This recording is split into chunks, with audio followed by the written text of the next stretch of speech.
Today, in the media conference with Lal Goel, which is brought to you by V4 News, Global TV, V4 Stream, Malnadu TV India, News गांव से, संवाद सारोकार news, Bharat post news, Karu news, Organ Donation India Foundation, GYAN, and Indo-Gulf Management Association.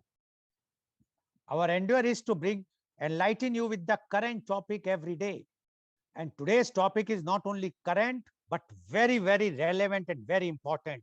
And the topic is people, planet, and profit in business. But before I will go on the main topic, I would like to inform you that today India is celebrating Indian Navy Day. Navy Day in India is celebrated on 4th December every year to recognize the achievements and role of the Indian Navy to the country. 4th December was chosen as that day in 1971 during Operation Trident. The Indian Navy sank 4 Pakistani vessels, including PNS Khyber, killing hundreds of Pakistanis Navy personnel. On this day, those who martyred in the Indo-Pakistan War of 1971 are also remembered. The Indian Navy has an important role in securing the marine borders of the country, as well as enhancing the international relations of India through seaports visits, joint exercises, humanitarian community relief, and so on. The modern Indian Navy has undergone speedy renovation in order to improve its position in the Indian Ocean region. The strength of the Indian Navy includes over 67,000 personnel and about 150 ships and submarines. Media conference with Lal Goel wishes you all a very happy Indian Navy Day. Now coming to the main topic, that is people, planet, and profit in business. In a world where profit is consistently put before both people and the planet, climate economics has everything to do with ethics and morality. There is no business on a dead planet. The triple bottom line, or otherwise noted as TBL or 3BL, is an accounting framework with 3 parts: social, environmental or ecological, and financial. Some organizations have adopted the TBL framework to evaluate their performance in a broader perspective to create greater business value. Business writer John Ellington claims to have coined the phrase in 1994. In traditional business accounting and common uses, the bottom line refers to either the profit or loss, which is usually recorded at the very bottom line on a statement of revenue and expenses. Over the last 50 years, environmentalists and social justice advocates have struggled to bring a broader definition of bottom line into public consciousness by introducing full cost accounting. For example, if a corporation shows a monetary profit, but their asbestos mine causes thousands of deaths from asbestos, and their copper mine pollute a river, and the government ends up spending taxpayers' money on healthcare and river cleanup, how do we perform a full societal cost benefit analysis? The triple bottom line adds 2 more bottom lines: social and environmental, ecological concerns. With the ratification of the United Nations and ICLEI TBL standard for urban and community accounting in early 2007, this became the dominant approach to public sector full cost accounting. Similar UN standards apply to natural capital and human capital measurement to assist in measurements required by TBL. For example, the eco budget standard for reporting ecological footprint. Use of the TBL is fairly widespread in South African media, as found in a 1990-2008 study of worldwide national newspapers. An example of an organization seeking a triple bottom line would be a social enterprise run as a non-profit but earning income by offering opportunities for handicapped people who have been labeled unemployable to earn a living by recycling. The organization earns a profit which is invested back into the community. The social benefit is the meaningful employment of the disadvantaged citizens and the reduction in the society's welfare or disability costs. The environmental benefit comes from the recycling accomplished in the private sector, a commitment to corporate social responsibility, CSR, implies an obligation to public reporting about the business substantial impact for the better of the environment and people. Triple bottom line is one framework for reporting this material impact. This is distinct from the more limited changes required to deal only with ecological issues.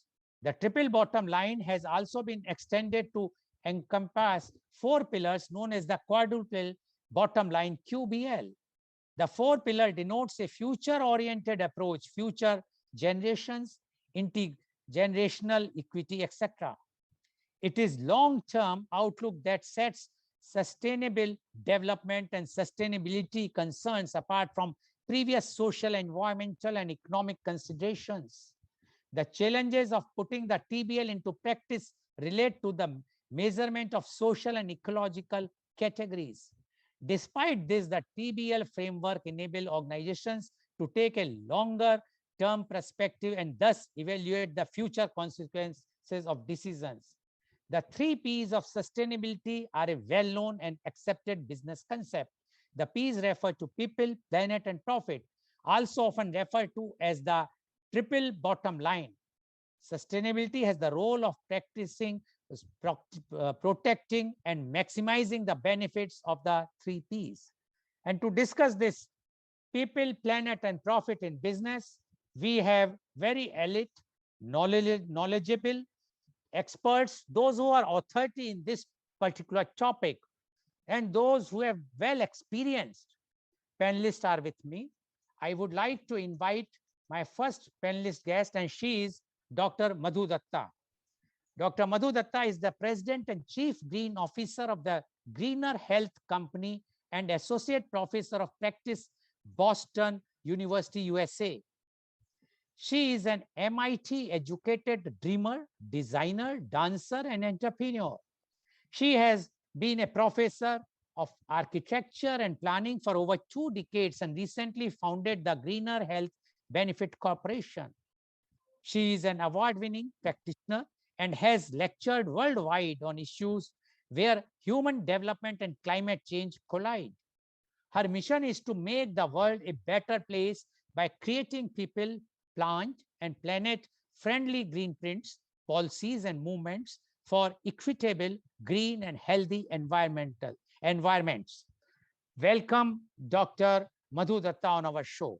Dr. Madhu Datta, you being the champion for this 3 P's, definitely we would like to know your views on this very, very important topic, that is people, planet, and profit in business. Dr. Madhu Datta, please. Mr. Goel and expert panelists, thank you so much for having me this morning. I really appreciate it. I am zooming in from Boston, so it's about, I want to say, 12 a.m. in the night. So, but I'm delighted to be here all the same, and I just want to say thank you so much for the opportunity. I would love to go to any and every forum really to speak about this thing because it's so very important. And Mr. Goel, your excellent introduction really framed the whole thing in a very academic, theoretical, as well as economic point of view. And I really appreciate it.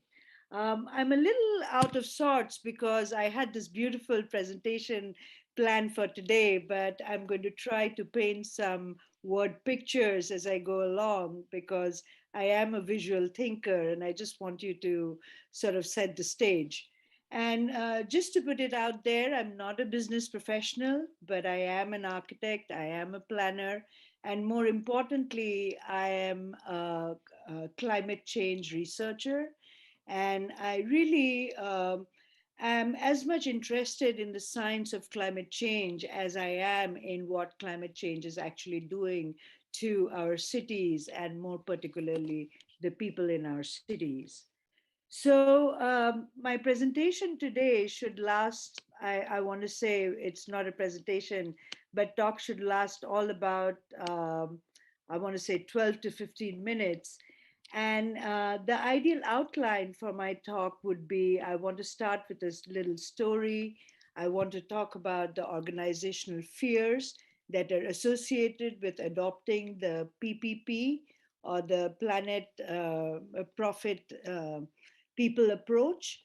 And then I also want to give a sense of what it really means to have the PPP approach, and what does that mean. Is it really that either you go for the triple bottom line, or then you're not successful or profitable? So I want to put things in context, particularly in terms of what is going on, particularly with climate change. And last but not the least, I want to provide about, I want to say, four or five big pieces that form the framework, and I call it the business logic of sustainability. So, Mr. Goel, please let me know if I go over time. I can always come back and we can resume the conversation. And I am so happy to have others chime in as we move along. So, for the first part, I really want to start with a story. And this is where you have to stretch your imagination and think that you are in this amazing place in Brazil, where there is these beautiful coffee plantations, one after another after another. And in the story, there are about, I want to say, three main characters. The first main character is really just a cup of really great coffee. The second one is our farmer in Brazil, whose name is Pedro.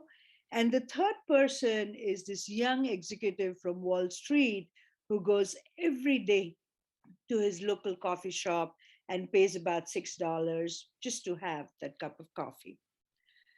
Now, what's really interesting is that when you start to map out the connections between the coffee, between our farmer in Brazil, and then this executive who has gone to this coffee shop and is paying $6 for a cup of latte, it's really interesting to understand that there is one company or many companies who do this exact same thing. In fact, I'm forgetting the exact numbers, but the number of coffee drinkers, both in the United States as well as the world, has gone up.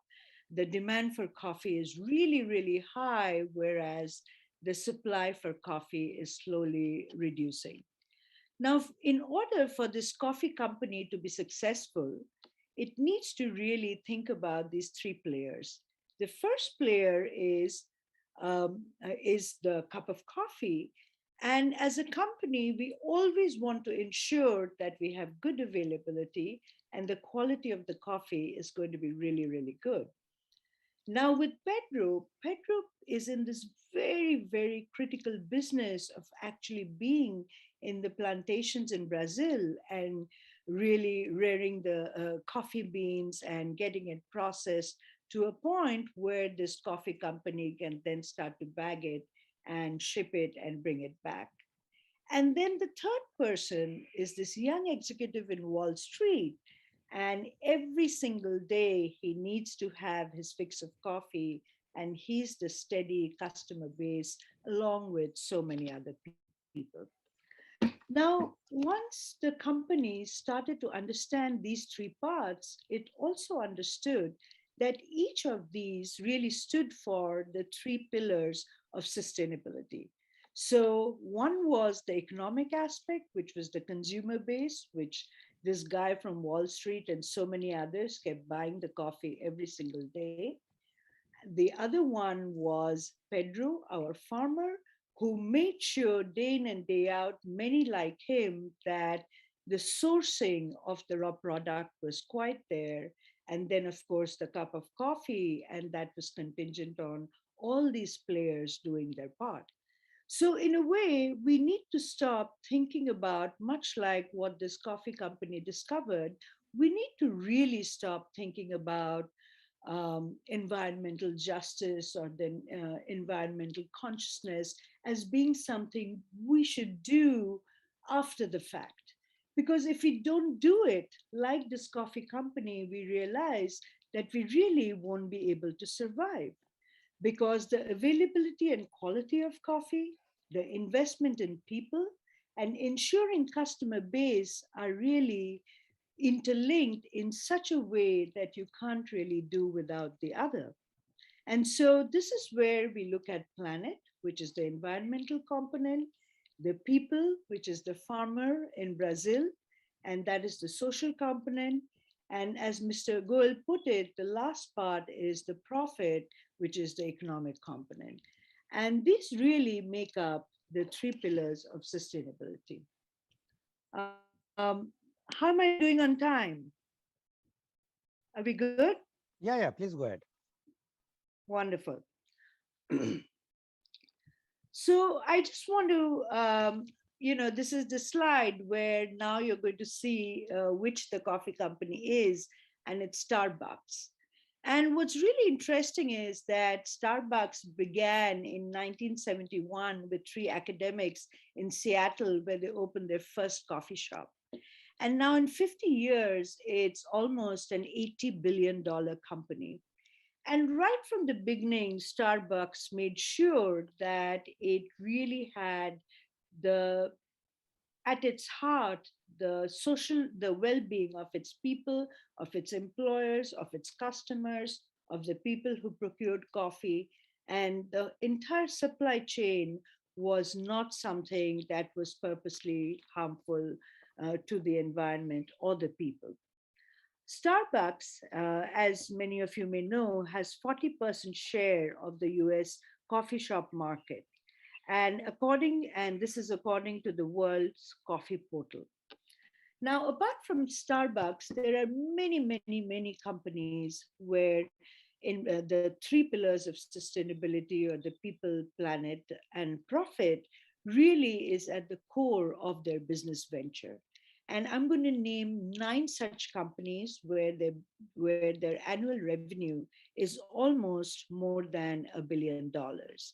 And these companies are like Tesla, Chipotle, IKEA, Unilever, Nike, Toyota, and a Brazilian company called Natura, Whole Foods, and also GE's Eco Imagination.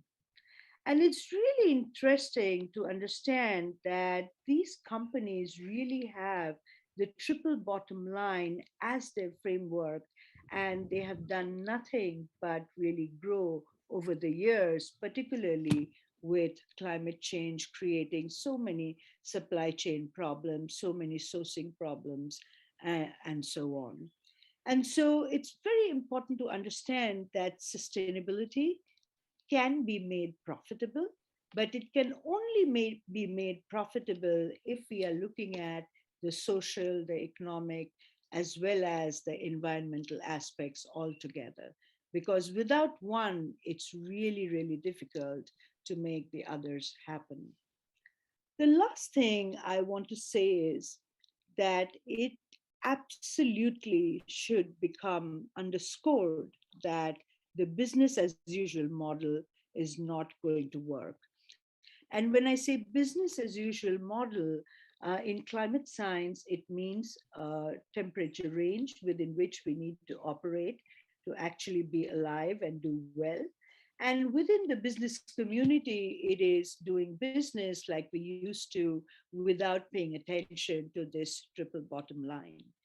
And it's fundamental to understand that this business as usual model cannot continue as we move forward. Just like life can grow and reproduce within a temperature range of, let's say, minus 15 degrees to 122 degrees centigrade, it's critical that with the way the world is changing, with the devastations, with the climate change, with the inequities that are increasing day by day, businesses also cannot just look at the economic aspects to move forward. Because without the supply, without the people sourcing it, without all of these things being part of the ecosystem, it is impossible for us to procure something, much less have quality, availability, as well as reliability. So if we know all of this, why are we afraid? And that brings me to the second part of my little talk. And really, we are afraid because it has been understood that there are lots of organizational fears. And those fears include the fear of cost, the fear of adoption, and of course, the fear of all these extra regulations that may come about if we start to adopt a framework where we have to look at both the social as well as the environmental, along with the economic. And so, my argument then to you is that are we, how long are we going to keep with the fears? We have come up with a million excuses to do so. But frankly, the equation has become really clear that either we are going to survive, let me say that again, either we are going to survive, and to do so, we have to overcome our fears of adoption of this PPP, fears of the added costs, and fears of the regulation. And there is enough of evidence that suggests that this is not only because of a fear or survival, but it's actually profitable to be sustainable. So I'm going to uh, again put you in that space where I want you to imagine, let's say we go to Miami, and on the shores of Miami, there's the water levels that are constantly rising. And right there in the downtown, in the middle of the day when it's sunny, there are floods on the streets. So, what is our risk tolerance? How much, how high does the sea need to rise before we decide that we need to change our ways? Again, I want you to think about this raging fire like the ones we had in California, where acres and acres of land and houses got burned and people were stranded. And again, I want to ask, what is our risk tolerance? How many fires are going to be too many fires? And we really need to understand that these are not just about devastations. Protecting against natural disasters makes good economic sense, because if you don't have the people to serve, who is going to be your consumer? If you don't have the product to sell, how are you going to even continue as a good business? In fact, all of these natural disasters now have been quantified to a great extent, and really, flooding from sea level rise alone could cost our planet about $14.2 trillion. And I don't even want to talk in the future or in absolutes. Just to give you a couple of figures, the National Centers for Environmental Information, NOAA, in the United States, released its 2020 final update of its what it calls its $1 billion disaster report. And it says that just in the year 2020, which was a year of historic extremes, there were 22 separate $1 billion weather and climate disasters just in the United States. And these 22 events cost about $95 billion in damages, which is about 25% of India's total budget. Again, if you start to look at this in California, there was 2020 had a very record breaking US wildfire season where almost 10.2 million acres were burnt down. And again, it's important to note that this is not just about the environment, it is about people. And then the recovery time from the damage is really a cut into the profits. So, in the end, as much as we'd like to put on our blinders, as much as we'd like to just look at the immediate bottom line and not the life cycle cost, it's really important for us to understand that the very things that make our consumers survive, as well as the businesses survive, such as food, water, energy, and even the air we breathe, these are all going to become costly commodities. These are going to become scarce commodities. And the business as usual model is really not going to work. So, there are a couple of things I want to end with here. And that is, and this is not my own work. There's a lot of work that I have looked at, a lot of research that has been done on the PPP framework. But there are a couple of takeaways that I think would be important today, particularly when shaped through my experience. It's important to understand that for companies to survive, the business as usual model will not work anymore. And that is because of the reasons I explained, both to do with supply chain, sourcing, consumer base, and so on. In the end, no matter what we do, it is really neither about the environment nor is it about the economy. It is about the people. It is about the people. If you don't have the people, you don't really need a business, you don't really need an earth, you don't really need an economy, and so on. The economy, environment, and society need to be interlinked for business survival. And there's pretty good case to be made for that. There's strong evidence that suggests that. And then there is no silver bullet. Again, there is, people often ask, so what can we do? What can we do? Give us the prescription. How can we fix this? So here's the answer. Maybe many of you may not like, but it's the truth. There is no one silver bullet. We need to act on things big and small. And then I have some four more things, but I'll come back to it. But essentially, the point, the argument I'm trying to make today is that not only does this make good business sense, but with all the climate related disasters, all the economic and social inequities, it has become fundamental that we start looking at markets within this triple bottom line of sustainability. Otherwise, these markets will cease to exist. Thank you. Thank you very much, Dr. Madhu Datta, for giving your very enlightening talk. And what Dr. Madhu Datta has explained, which she has explained very nicely about the three P's. Only I would like to highlight that she has given an example of Starbucks. And we all know about the Starbucks. And we all go there and have a cup of coffee or latte. But we never thought of what she has shown, that how a farmer is growing the coffee and how it is coming and how they are keeping the climate intact. And that is the success story of the Starbucks. So according to her, if the corporates are keeping all the three in mind, is the society, the people, and the climate or the planet, then the profit will all automatically be there.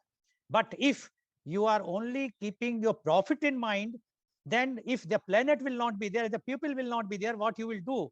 So if you want to be a successful businessman, you have to take care of your employees, your customers, you have to take care of the raw material growers, wherever it is coming, and definitely the planet. So thank you very much, Dr. Madhu Datta, for explaining it in such a easy way that a person like me, who is for whom it's like a very heavy dose of topic, can understand. So I'm sure all our viewers are quite enlightened today with this very nice and easy talk from Dr. Madhu Datta. Thank you very much. Now I would like to invite my next panelist guest, and he is Professor Washington. Professor Washington is a lecturer in business and management at the University of West London Business School in London. He teaches in strategic management, principles of management, and business ethics. He has interests in employee voice, employee engagement, employee commitment, and leadership. He takes his research from a qualitative perspective and has published internationally. Welcome, Professor Washington, on our show. Professor Washington, you have heard what Dr. Madhu Datta has explained, and her thing is very clear, that please take care of the corporate or the big business house. Even the government should take care of the people, the planet, and then definitely the profit will follow. We would like to know, because you are expert in the interest for the employees' voice, employee engagement, etc. So basically, you are dealing with one P, that is the people. Definitely, other P's will follow once you take care of the employee. Definitely, the customer will also be taken care. So we would like to know your views on people, planet, and profit in business. Professor Washington, please. Thank you. Good morning, viewers. Good morning, everybody on the on the platform. I'm happy to have this opportunity. Why? Because it is a very interesting topic to my heart. The world is panicking. The world is panicking about the sustainability, climate change, and we've got this model, which is people, planet, and profit. Um, to my research, to my interest, I realize that this concept is no longer working. We really need to drive all the P's together. Let me start from the top. When you look at the P's, let's start from the profit. The business, when you talk of the business model or the business as usual, just like what my previous speaker said, it was founded from making profit. That is business. Now adding other P's became a secondary approach. So what I'm trying to say here is people think of business and start thinking of making profit. When they are not making profit, that is not business. The planet, people are panicking about the planet now. We see wildfires, we see floods across the world. Why? Because what the profit is doing, what amount of profit we are making is now affecting the planet. The planets, because we're cutting down trees to make profit, because this is the business, what we are doing. So that is quite worrying when you look at the third P, because the third P is the people. If I may ask, what do we mean by people? Sometimes we just say people because we're looking at the customers. We're looking at the people outside there in our countries. People be, people P, that third P goes beyond just customers. Employees, how are they committed into the planet in these issues? How are they committed? By the way, let me go back to my research.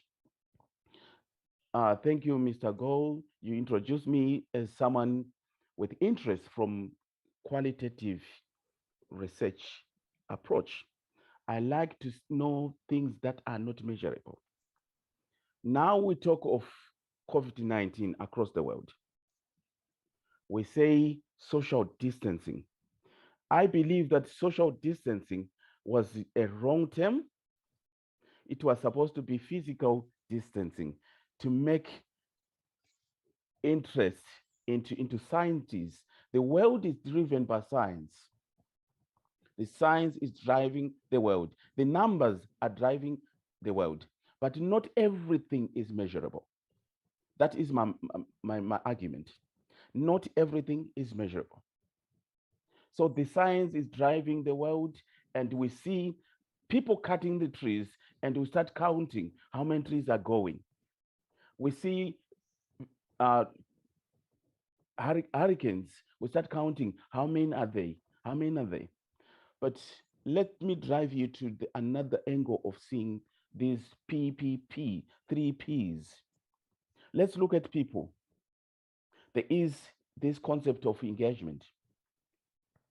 Those people who are affected by climate change, do they know the effects? Why are they not engaged?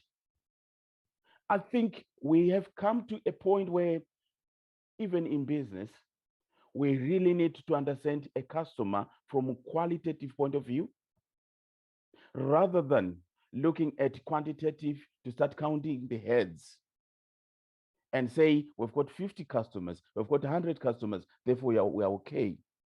What if they are there and they are not happy about your product? You are making profit and they are not happy. What about the employees who are producing the coffee in Starbucks? And these employees are not happy, yet they are forced to work every day. So that is my interest. I've done a lot of research around employee voice, whereby people are able to voice or not. Profit is not enough when employees are not happy and are forced to produce that profit. The climate can be controlled, it can be clean, it can be greener, but if employees are not happy, if they're not engaged,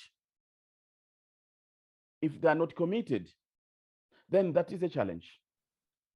So I'm happy that Dr. Madhu spoke about people are more important in this scenario of triple bottom line. That is very true. If we leave people behind and drive everything, a business using the numbers, we are missing the concept. Thank you very much. Mine is very short. Of course, I like to answer questions later on. Thank you very much. Thank you very much, Mr. Washington, for giving your views. And one thing which he said, and that is very correct, that instead of social distancing, we must go for the physical distancing, not the social distancing. But one point which he has made is that the people is not only the customer or the people from the other countries or other places, but the employees also, because we have to keep the interest of the employees first. And if we will keep them happy, then definitely the production will be more, and once the chain, so it starts from the employee. So being he's interested in the employees' voice and employees' engagement, he says. And we have seen during the COVID time also that those companies who have taken the interest of their employees, they were very successful, and those who could not sustain their employees, they have to close their business. So employees' interests are required to be kept. And he, according to Mr. Washington, the people is the main thing. If the people will not be there, your business will not be there, the profit will not be there, then what you will do with the planet only. So everything has to be kept in mind, but the people is very important. Thank you very much, Mr. Washington, for giving your views. Now I would like to invite my next panelist guest, and she is Miss Meng. Miss Meng is the CEO of Turnup Education, Abu Dhabi, UAE. In Dutch, her surname Nol means turn up. This humble root speaks to the purpose as consultants, which is based in Netherlands and Dubai. Like the Turner, and enriching learning community also has deep roots. Envisioning a better future starts by teaching students in how to balance between people, planet, and profit. They are our leaders of tomorrow. Welcome, Ms. Mink on our show. Ms. Mink, you have heard Dr. Madhu Datta as well as Mr. Washington, and they both have explained in details about the PPP things. And Dr. Madhu Datta emphasized that the planet is also important, but before that, the people, because if the people not be there, then there will be no profit or no business, and then what the planet will do. Similarly, Mr. Washington, and he emphasized more for the employees also. Now, we would like to know from you, your views on this people, planet, and profit in business. Ms. Meng, please. Yes, thank you. Thank you for introducing me. My name is 𝐂𝐀𝐑𝐔, and I'm the CEO of Turnup Education, like you already told. And we are a company based in the UAE. I'm zooming in from Abu Dhabi now. We live in Abu Dhabi. But we're also located in the Netherlands because I've worked in education for a very long time in the Netherlands as a teacher, as a principal, and as a consultant, and lots of things. So I love education.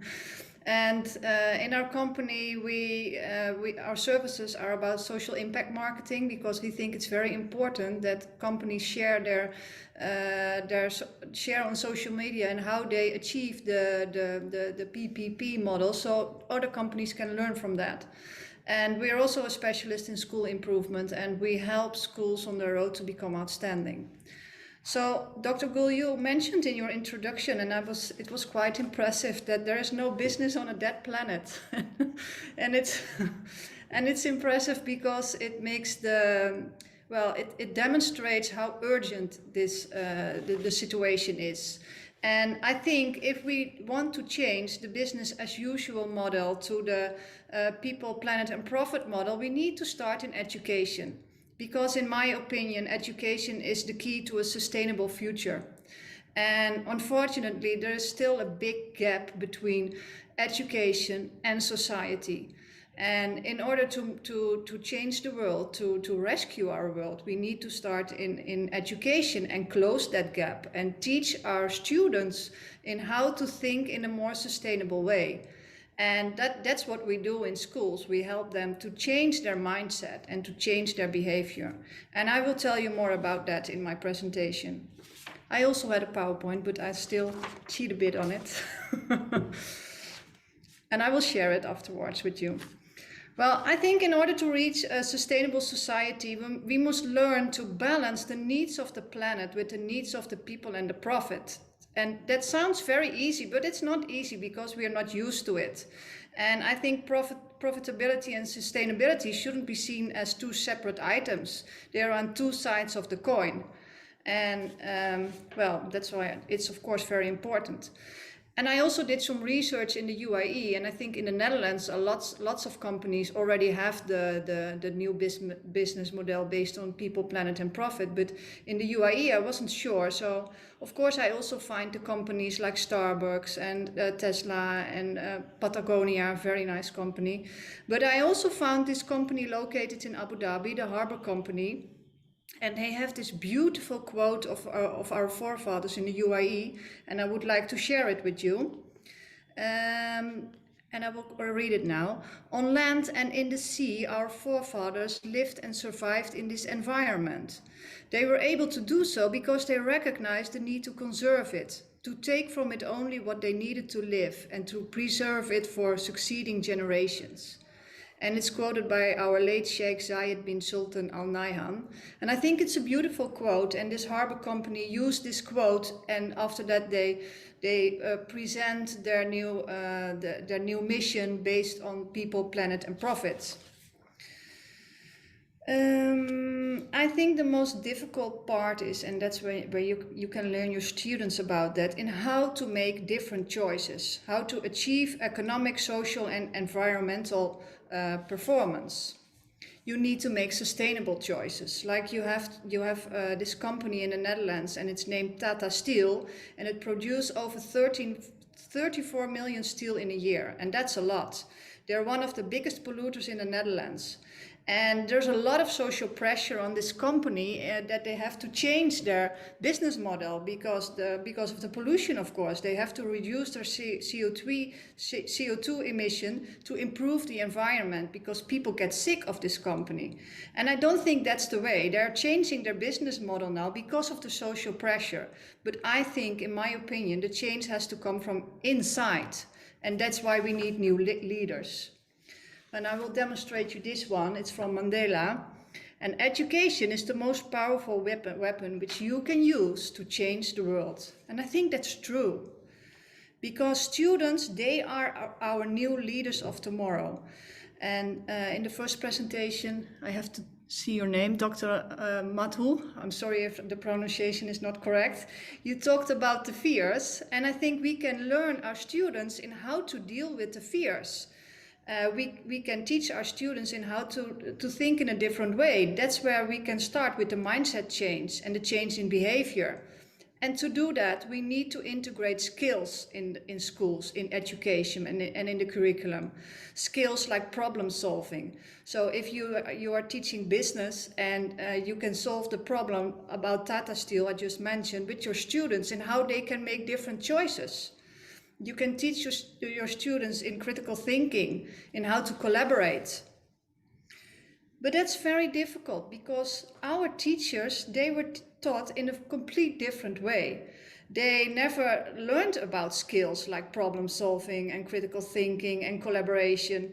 Because when we had schools 30 or 40 years ago, it was all about results and control and not about collaborating and skills. That was not common. So for teachers, it's very, very difficult to teach this to the students.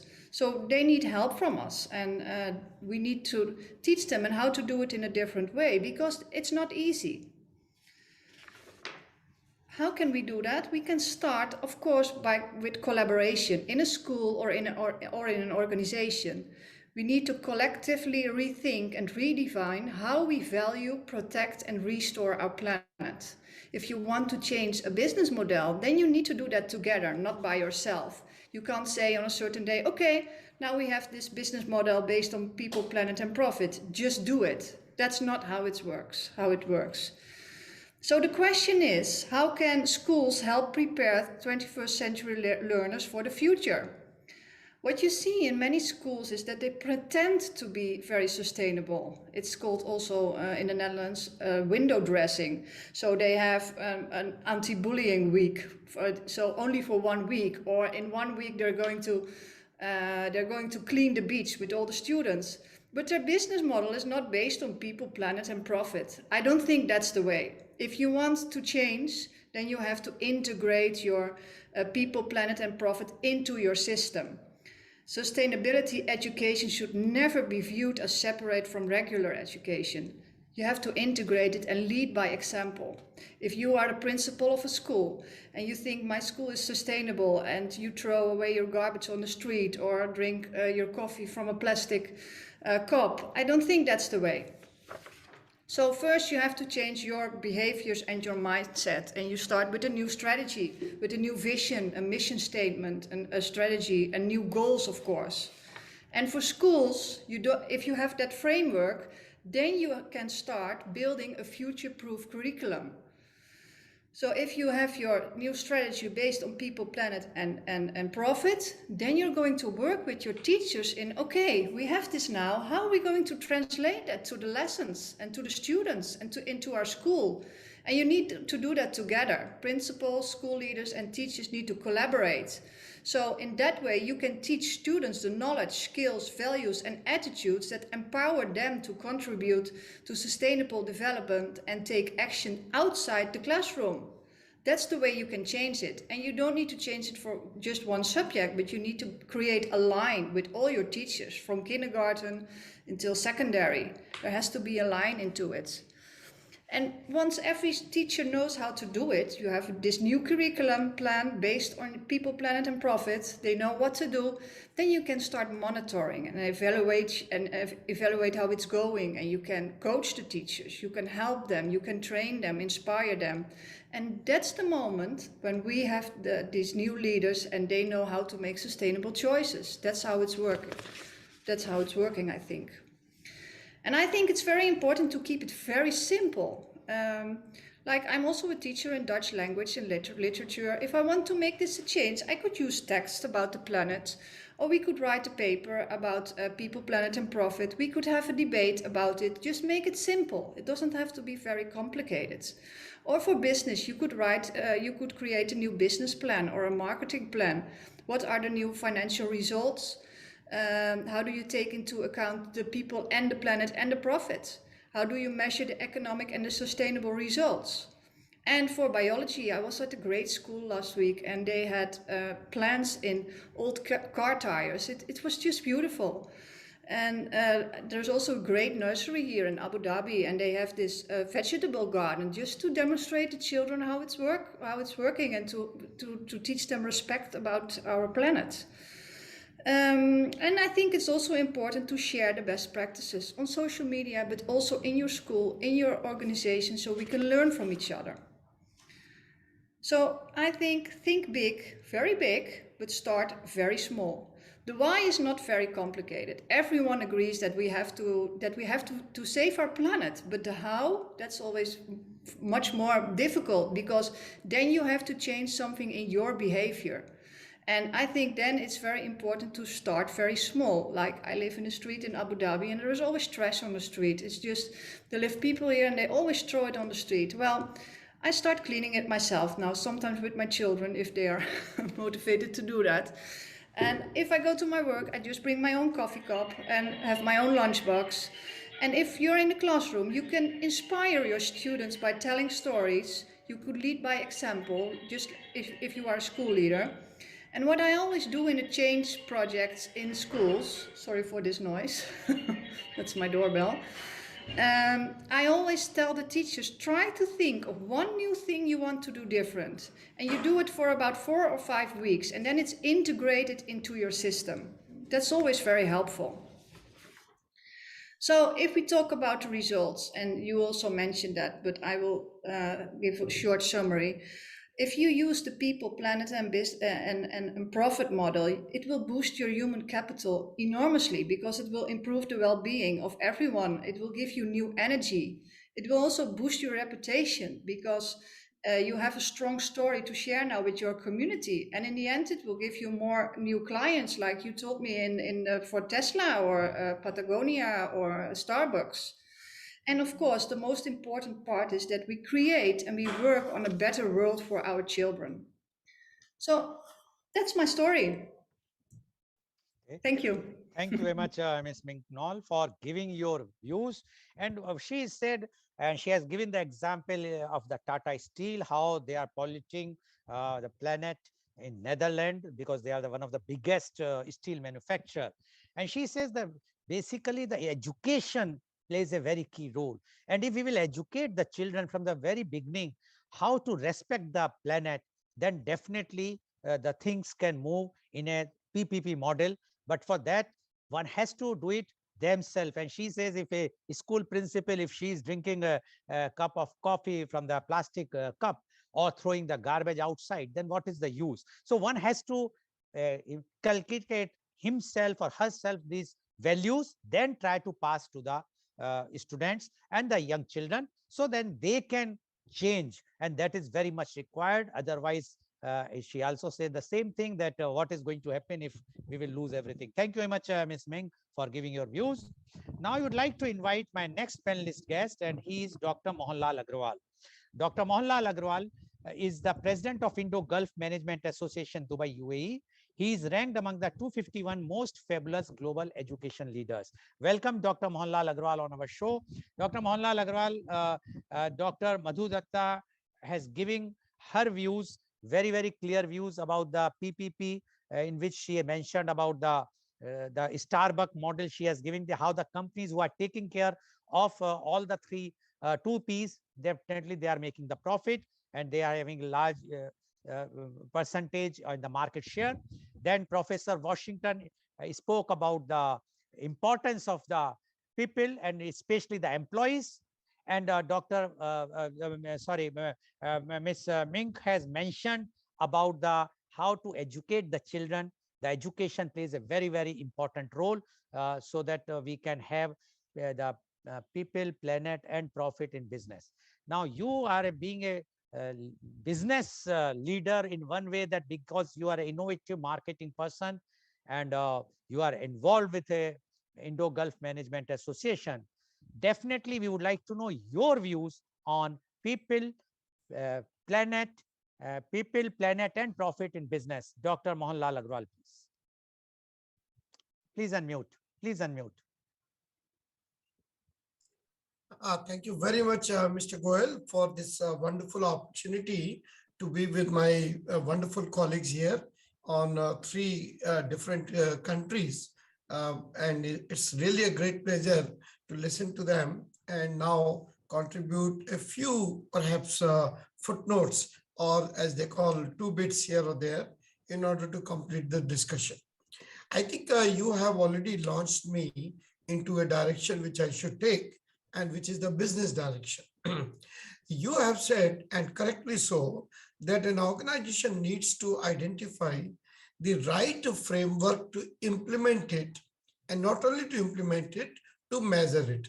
Because we say in management, and perhaps, it is now accepted thing everywhere, that if you wish to improve anything, measure it.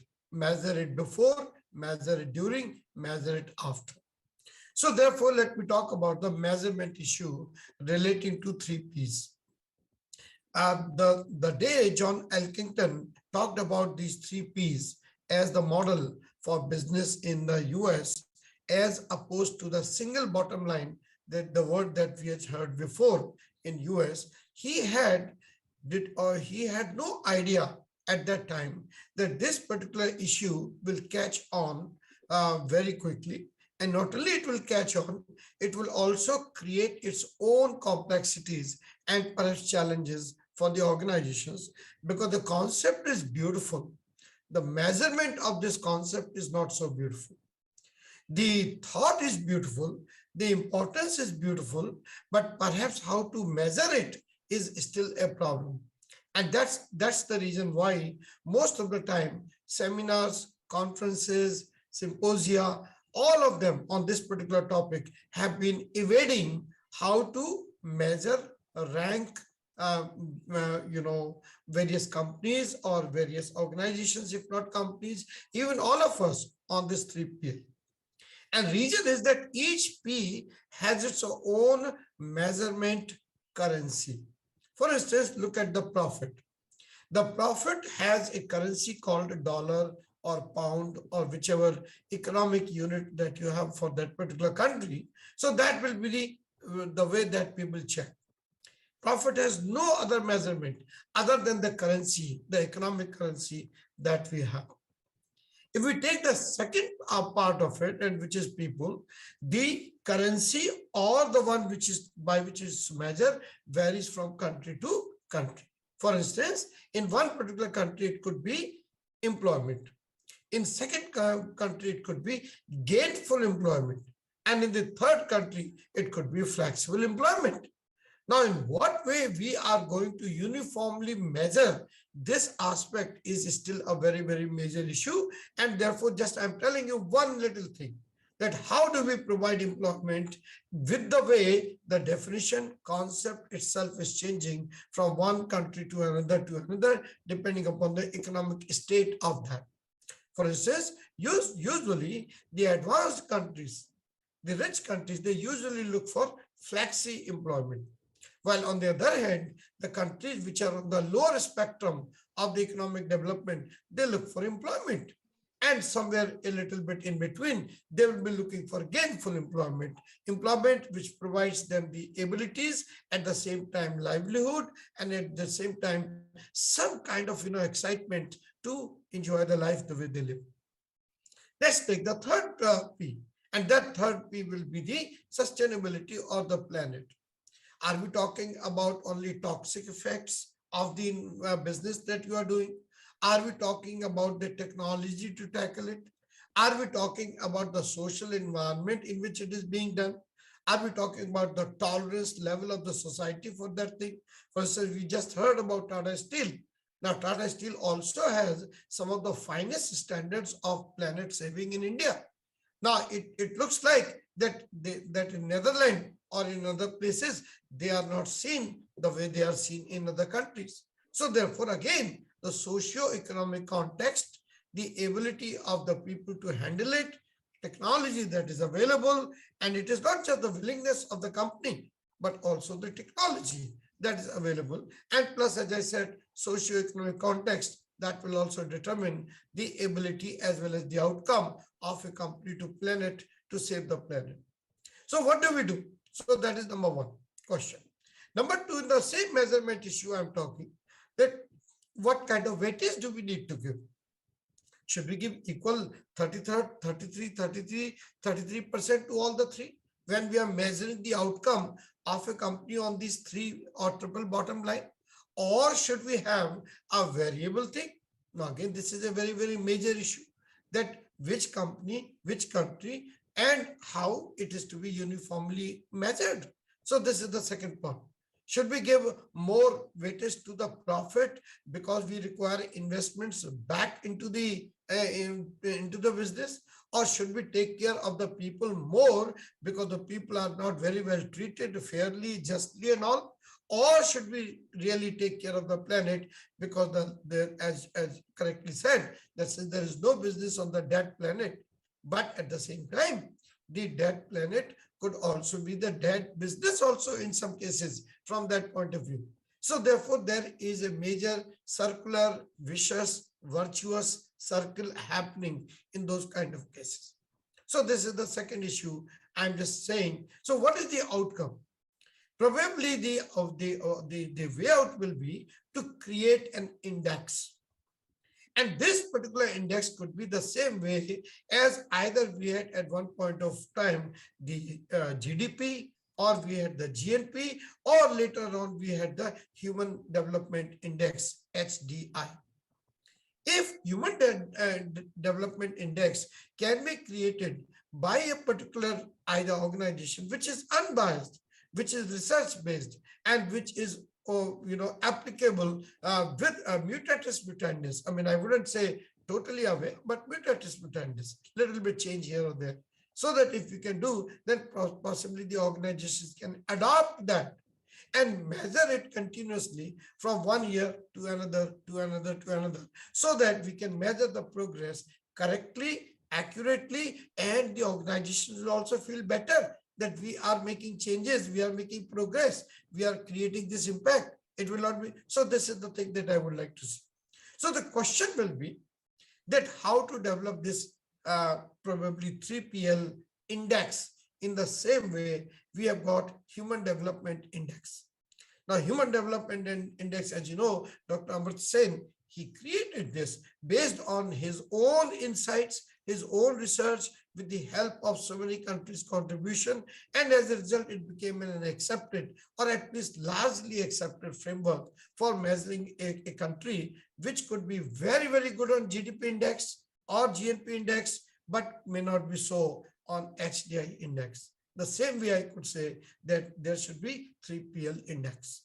Now, this is the thing that I would like to say in order to, make my own contribution or little, that let's work towards that. Let's work towards an index which is largely applicable or broadly applicable, and which can be perhaps, as I said, applied mutatis mutandis. Can this be done by an organization? Can it be done by an individual?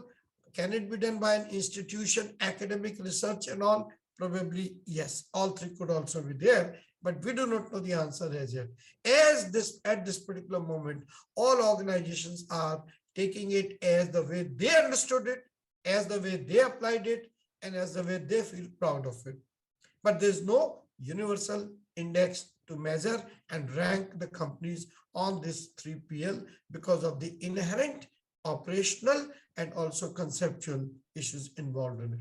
Thank you. Thank you very much, Mr. Goel, for this. Thank you very much, Dr. Mohanlal Agrawal, for giving your views. Dr. Mohanlal Agrawal, although he says that we require these 3 Ps, which are very, very important, but he says very, very difficult. First, we should understand the measurement. And he says that the unfortunate part is that no one has done the measurements, or few might have done before, during, and after. Once you are setting up a project, what is the measurement of these 3 Ps? And according to him, we should have like GDP, we should have a HDI also, Human Development Index.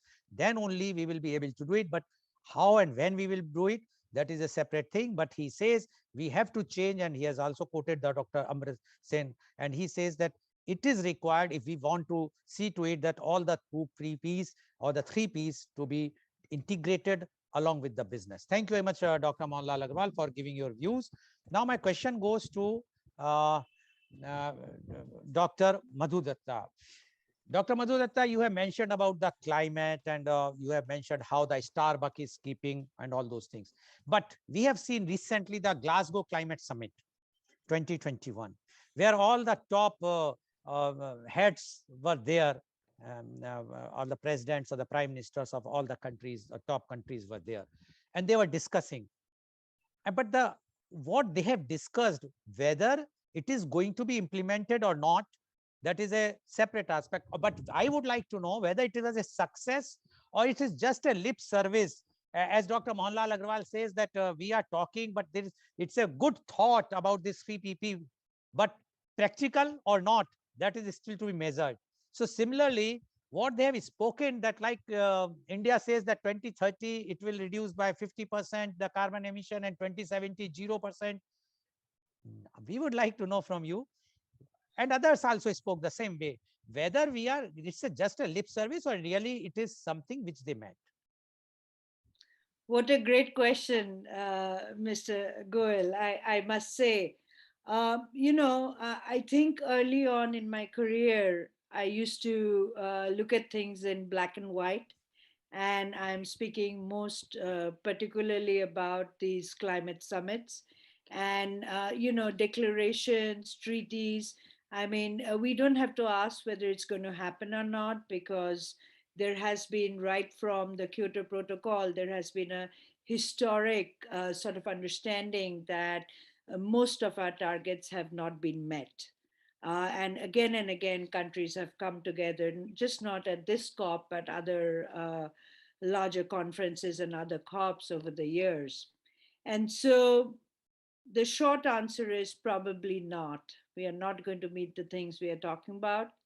But then I think we need to take a more nuanced view, because there was a time not too long ago that there was, we had to actually prove to people that climate change was real. And at least now we have come to the table and accepted that, this is happening.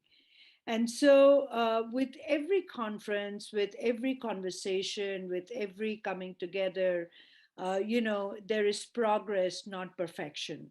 And what is very interesting for us to note is that as much as we do want all these countries to come together, because that kind of top down planning creates transformational change, the truth of the matter is that our problems, whether they're related to climate, whether they're related to human development, social justice, green equity, and so on, really is context based and can be understood best at a local level, a city level, and then its interconnections at a regional scale.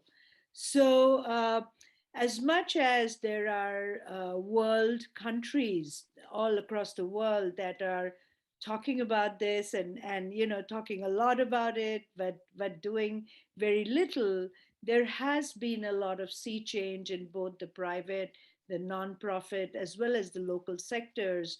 And so, for example, the New York City, London, Boston, and many others have taken on and created their own climate action plans and have started to adapt to climate, because they realize good climate planning is good financial planning.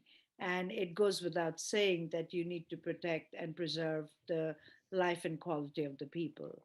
So, I'll say the view is mixed. I wish there was more done, but I think that every step is closer to and better than not doing anything.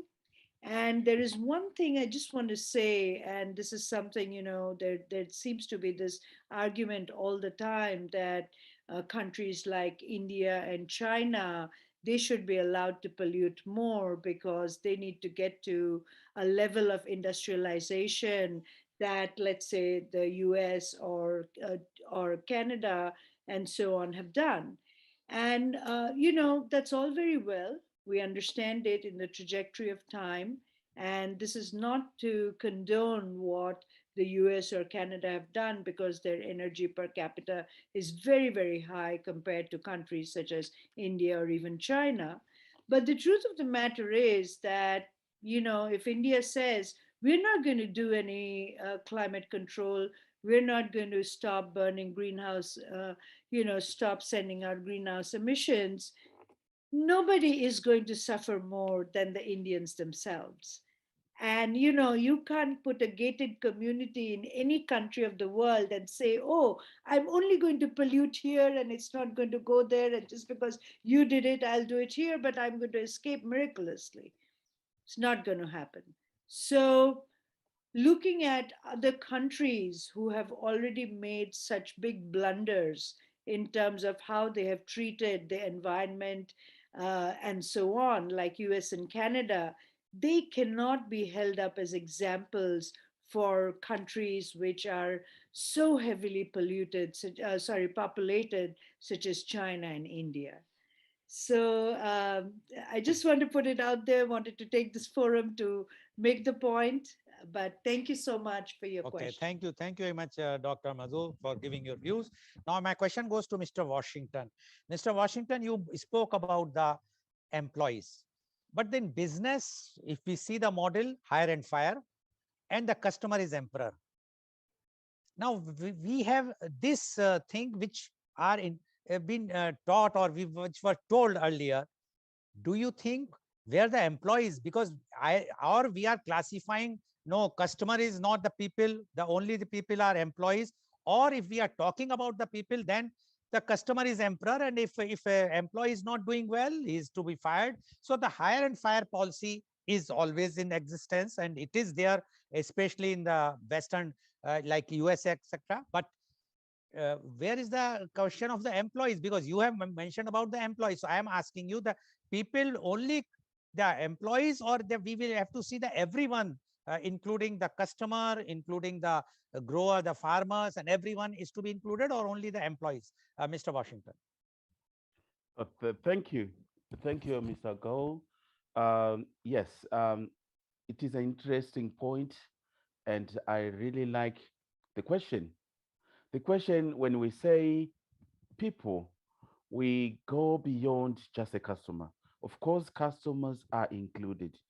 They need to be understood. Why are they there? Why are they buying a property, a product? Why are they making a business essential? Why are they buying from a particular service? Why are they coming to a particular school? What is happening with the customer to start with? Then we move on to the employees who are producing the product. How are they feeling when they're producing the product? Why are they staying with the same organization for a long time? Are they happy? Are they engaged? Because from my research, I realized that you could have employees for more than even 5-10 years, yet they're not engaged. They are there to make money and go home. They don't care what is happening there. So we are looking at the planet. The planet we are talking about, it is what we see out there. Now we talk of the emission in the air. If these people who are responsible for burning the gases, burning the charcoal, and make the products are not happy, do you think they're committed to reduce? What dangers are they making?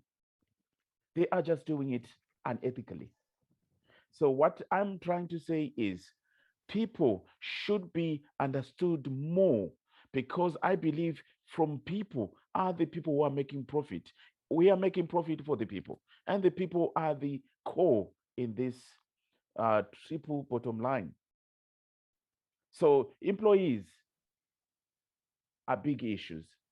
Consumers are big issues. Unfortunately, now the world where we are going, there are so many things that are very subjective, that a lot of organizations, they don't understand about their own employees.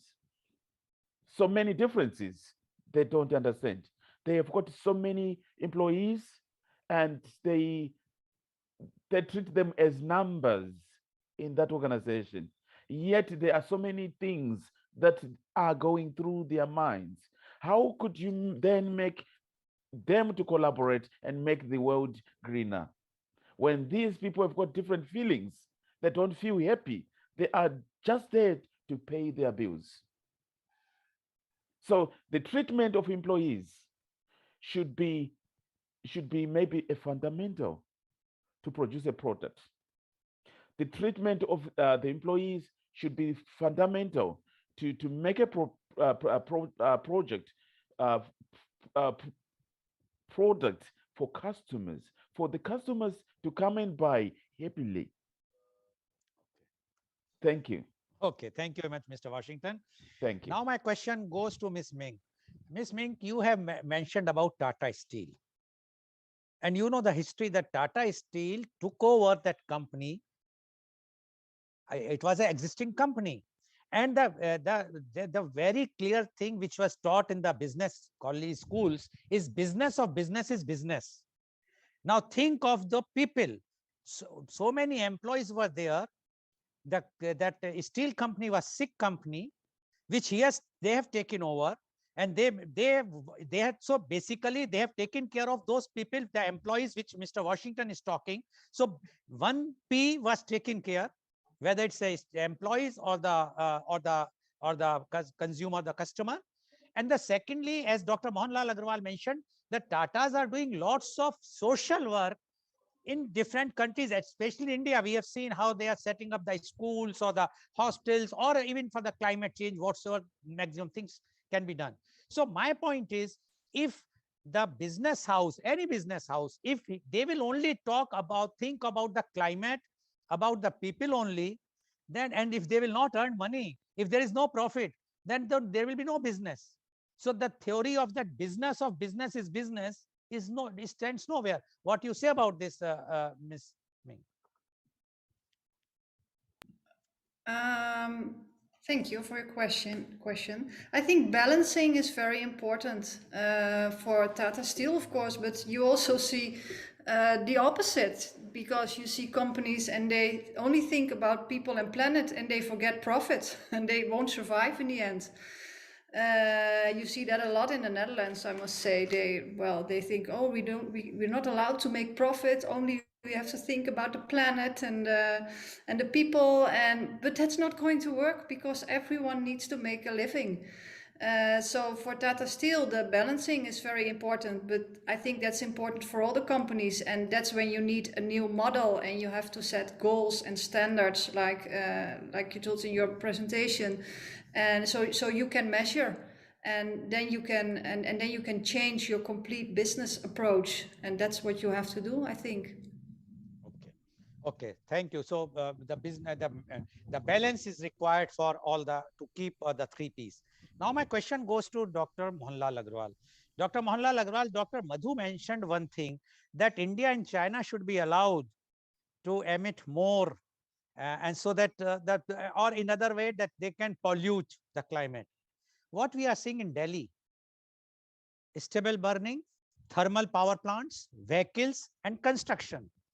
And today the Delhi condition is that it has become every day the Supreme Court is hearing and giving that, and it has become, and you know better because you are going there frequently and you know the condition. It has become a gas chamber. Now, if we will not think, and if we will think about, as you mentioned about the business, if we will only think about the business, and if as our earlier panelist says, if the people will not be there, what business, what you are going to sell, or what business we will do, or what profit will make? So how to measure and how to say that if India is allowed to emit more carbon or more pollutants, then what is the condition of the human being? We are forgetting the people, those who are living there, the children, how they are suffering. What you say about this, Dr. Mohanlal Agarwal? I think Dr. Madhu was absolutely right, and I think she hit the nail totally on the head when she said that why should everyone be allowed the same time just because they are on different trajectory of time to do the same bad things that others had done before. They forget 2 or 3 things, and I'm afraid I totally agree with her, and I'm not on the side of India here, and which is that these people, when they polluted, technology was not available, appropriate technology was not available. And plus, you were also there at that time. You were also polluting at that time. So it is not that Americans were polluting and Indians were creating or planting trees during that particular time. They were also polluting. Only America was polluting more because it was industrializing more. but then also keep in mind technology, resources, and awareness of the people. Now, all those things are in favor of employment, of environment. So why should they be allowed the time, whether it is India or China? I think they should fall in line with the global need of keeping everyone safe, rather than saying you did this for so many years and therefore I should also be given about the same. But this is stupid. It's lose-lose game. It is not a win-win game. It is almost like two children fighting, that since he did this for so many hours, I should also be allowed that much time. This is not that game. It is a collective game. It is a collective destiny. And I'm sure US would not have polluted if there was technology available. But now technology is available. Now means are available. Education is there. Younger people are there. So I don't think India and China have that kind of standing, in my humble opinion, although I come from there, because we all are suffering, as you correctly said. But one thing I would like to go back to, Ms. Ming, when you had asked that question of Tata Steel. Believe me, I do not hold brief for Tata Steel. But I also know exactly the wonderful question that you had asked, that they had taken over the business of the company which was sick and or almost like sick, and they took it over. You see, as I mentioned earlier, ma'am, there is a staircase of priorities. You cannot do all things at the same time, at the same step. You have to go slowly from one day. The first thing for that particular company was to save the companies. Tata Steel never made a profit from that particular venture, from that particular investment. Second thing was they needed to keep them in employment, because otherwise, there would have been social upheaval if the people were let go. And then only, I'm not saying, then only they could find resources towards that. The beautiful thing about that is that Tatas are fully aware, fully intending, and fully attuned to the need of this sustainability or the third planet wherever they go. In this particular case, unfortunately, the staircase was long and they couldn't go or reach the top immediately because of those things. So that's the thing I would say. Thank you, Mr. Goel, for this very wonderful question. Thank you very much. Now I would like to go in the last round, and that is only, it will be 30 seconds to all of you. And that will be any suggestion you would like to give to the corporates or to the government or to the public, anyone, which can give us this 3 Ps which we are talking today. Dr. Madhu Datta, please. 30 seconds, please. Well, please unmute, please unmute. Sorry. Great, 30 seconds. So here's what I have to say. We need to get from light bulbs to laws, because we have the technology, but we don't have the ways and methods to make it law. So we absolutely need that. Okay. And the other thing I'm going to say is that this is a game where we have to create champions of change. So all for one and one for all. We can't do it alone. Okay, thank you, Dr. Madhu. Now, Mr. Washington, one suggestion, any one suggestion from your side. Please unmute. Yeah. Thank you. Yeah, 30 seconds. I believe that we should really encourage a shift from how we see things in this world right now. We need to consider approach from the bottom up approach, considering the employees. How do they view the world? How do they view the climate change? How do they view making money? How can they actually work? What do they feel? Okay, thank you. Miss, one suggestion, please. Yes, I think my suggestions inspire and share the best practices, but also set goals and standards, make it mandatory, and collaborate, because to save our planet, we need to collaborate and let our new generation speak, because they know what to do. Thank you very much. Dr. Mohanlal Agrawal, please. 30 seconds. Please unmute. Young leadership and modern technology. Okay, thank you very much. So viewers, you have seen today, the very, very important aspect is how to keep the balance between these three P's. Only if you are thinking of profit, then what about the planet? And what about the people? And if you are only talking about the people, then what is going to happen to the profit? So the balanced thing, which all the experts have says, one has to take a very, very balanced views, and in which I am sure the civil society can also play important role. Today, if we save, we know that the emitting of these pollutants, even if we will save the electricity at our house, if we are not using those things unnecessarily, even if you are not using the vehicle unnecessarily, at least we can check the pollution. At least the planet can be saved. More plantation of the trees. And the education, the new generation should be educated how to respect the planet, how to respect even the people, the employees, as Mr. Washington has mentioned. So everything required a proper balance. And those companies who are doing this, they are very successful. They are making money. Those who are not doing it, they cannot last, and they cannot last forever, for many years, because of the one thing or the other will be a drawback for them. Thank you very much. And today's program has been live telecasted by V4 News, Global TV, V4 Stream, Malnadu TV, News Gaon Se, Samvad Saroka News, Bharat Post News, Caru News, as well as was shown live on Facebook and YouTube. And in our endeavor to bring to you everyday new topic in media conference with Lal Goel at 10:30 a.m. Tomorrow, the topic is Mathura becoming another Ayodhya? As you might be knowing that there is a move from the Hindu Mahasabha and other some organizations to install the Lord Krishna's idol inside the mosque at Mathura. And it is on the 6th of December, the same day when Babri Mosque was demolished. So whether is Mathura becoming another Ayodhya? And my panelists are Mr. Pradeep Mathur, is the former leader of Congress Legislature Party in UP Assembly. He's joining from Lucknow. Advocate Ramesh Kumar Sharma is a leading lawyer of Western UP from Mathura.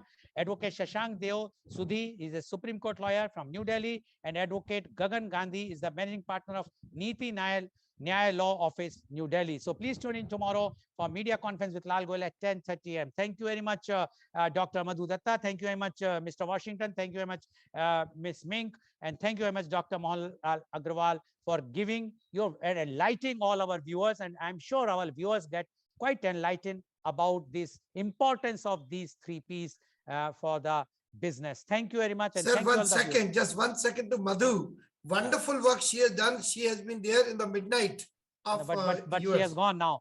She Oh, has okay, already. okay. Thank you very But much. still, Thank you. and Yeah, Dr. Washington, yeah, who were very early in the morning. Yes, Thank yes. you very much. Thank